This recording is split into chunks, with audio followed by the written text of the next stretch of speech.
everyone, welcome to Quick Bites with TA. Today we're going to be making PB&J roll-ups.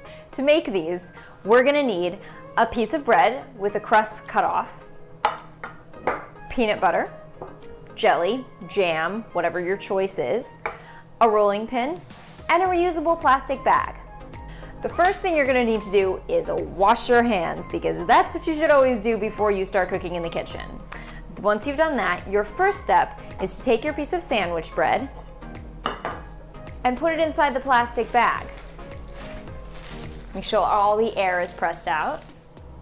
Then we're going to take the rolling pin and we're going to press down and roll all the way over the bread, just until it's nicely flattened, like that. Take the bread out of the bag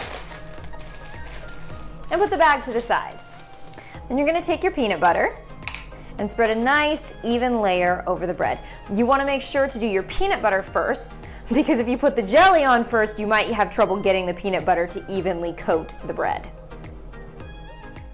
Once you've done that, you're going to take your jelly and just put a nice even amount right over the top of the peanut butter.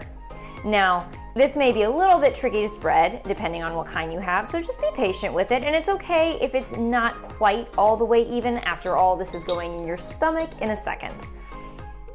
Once you're finished with the jelly, you're going to turn the bread so that the short side is facing you.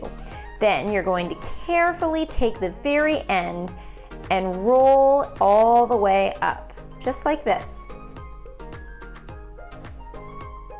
At this point, you're basically all done. So you can eat it as is. Oops, there's a little bit of jelly, but you know what? It's all gonna go in your tummy anyway. So you can eat it as is, or if you want, you can ask a parent to cut it up for you so you can share it with your siblings or your dog. Like this. And if you do choose to share it with your dog, I won't tell. This has been Quick Bites with TA. See you next time.